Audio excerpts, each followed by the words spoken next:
My producer and I, both Muslim-born, were granted access to film at the Al-Aqsa compound by the custodians of the site.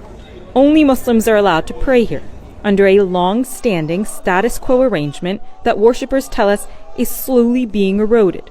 Non-Muslims can visit the complex during certain hours. I feel pain, true pain inside, this woman tells me. This is a place of worship, not a place for occupation or for provocation.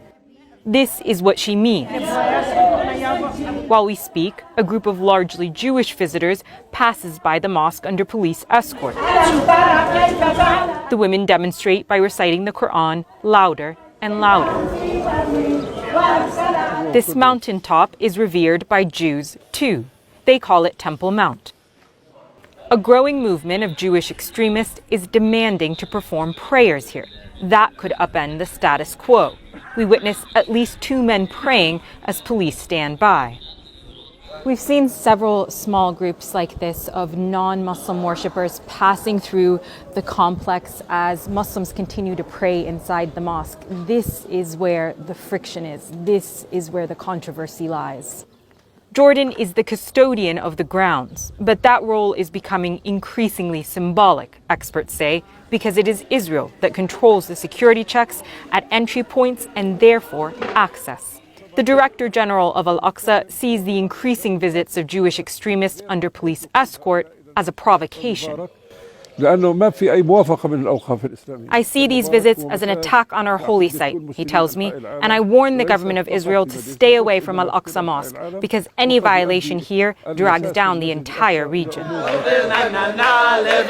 And there are taunts at the gates. Small groups of Jewish radicals sing the temple will be built, a reference to a far-right fringe call to build a 3rd temple on the sacred grounds. Prime Minister Netanyahu insists he is committed to keeping the status quo.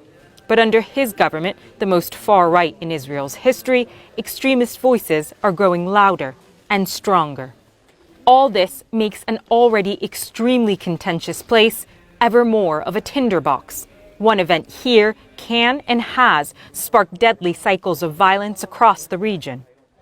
Al-Aqsa is seen as a political symbol as well as a religious one by the Arab world. The complex lies in the heart of East Jerusalem, which most of the international community considers to be under Israeli occupation, but which Israel sees as part of its united capital. Al-Aqsa is our life. It is the breath we breathe, he says. It is an ideology that we carry in our minds.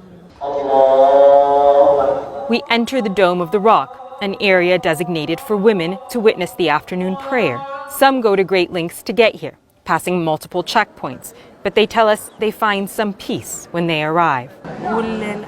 Of course I don't feel safe, she tells me, and everything can change in an instant, so I'm always scared.